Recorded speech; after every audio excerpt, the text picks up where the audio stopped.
Most of us know the ache of mourning a version of ourselves that no longer exists. This is the ghost of who you were 3 years ago, someone who is still technically alive but entirely unreachable. You look at your hands and realize they don't hold things the same way anymore. We try to build a future out of the rubble of our former selves, obsessively trying to glue the pieces of the past back together while wondering why the seams still leak. In the valley of Blackwood Ridge, Elena worked the furnace. She was a glassblower, a shaper of hot breath and liquid sand, but her right wrist had been crushed in an accident 2 years prior. Now her movements are defined by stiffness and a physical hesitation that no amount of focus can erase. She produces heavy bowls and utilitarian bottles, viewing each piece as a daily monument to her own regression.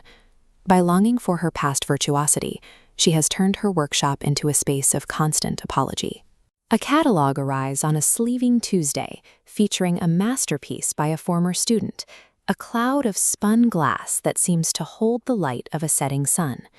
It is the undeniable proof of the artistic life Elena is now locked out of. Elena shuts down the blower. The fire sinks from a fierce white to a dull, resentful red. She retreats into the gray fog of the valley, fully surrendering to the weight of her physical limits.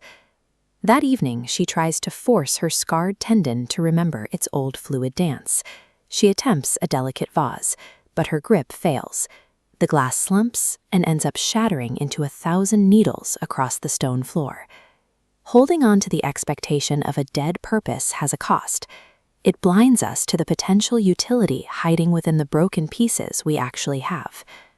Elena delivers a set of glass wheats to Clara, a 70-year-old map weaver. Clara ignores the aesthetic lack of the heavy green blocks, valuing them exclusively for their weight. They are the absolute only things heavy enough to keep her intricate threads from shifting in the high valley winds. Clara describes the tidal bore of the Lowcountry, a violent wall of seawater that crashes backward up the river mouth. Young fishermen often drown trying to race this wave, attempting to use its speed to reach the market first. An old builder in the same valley chose a different path. He constructed a long, sloping stone pier at an angle to the current. This wall forced the wave to split and dissipate, leaving behind a quiet basin of rich river clay, the very material he used to build the stoves that kept the valley warm. Success after a trauma comes from designing a new system to harvest what the destruction leaves behind, rather than trying to fight the wave head-on. On a footbridge above a swollen stream, Elena watches a gray heron descend into the mist. It touches down on a slippery boulder in the torrent and goes completely still, letting the brown water swirl around its legs without flinching. Later that night, Elena wakes to a throbbing wrist. She sits at her kitchen table and lights a single candle, watching the yellow flame flicker against the pine wall. She had spent 2 years treating her current self as a broken version of her past.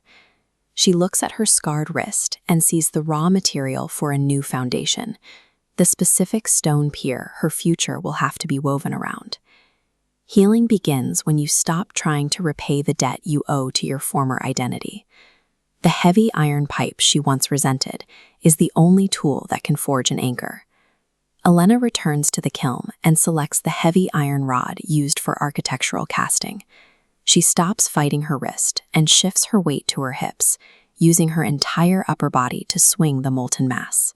She creates massive, thick-walled vessels filled with trapped volcanic smoke and river sand. When a vessel cracks, she lays a heavy seam of clear crystal right over the fracture, emphasizing the raw wound until it looks like a vein of ice in dark stone. Aligning efforts with her new physical reality transforms these limitations into defining characteristics of her work. These heavy glass blocks became essential to the mountain community. Local builders used them to create south-facing walls that held the sun's heat long after the night frost set in. Elena had become a landmark. When an apprentice who lost 2 fingers to a saw arrives at her shop, Elena shows him how to rest the iron rod against his hip. She tells him the weight of his shoulder is what matters, not the fingers he remembers having. True patience is an active, hot forge. It is the understanding that a fracture is an inevitable requirement to discover what new load your altered form can support. By answering the demands of the world she actually inhabited, Elena moved past the need to apologize for her dimensions. Her work became a beautiful, heavy response to her reality. You have permission to stop trying to resurrect the version of yourself that died in the storm. They carried you to this bridge, but they cannot cross it with you. Tomorrow morning, walk up to your own furnace and work with the hands you currently possess. Do not look for the elegant line. Look for the heavy gather. Survival is the courage to stand firmly on the foundation you built from the mud of your own destruction. Wait for the water to clear and see what you have made.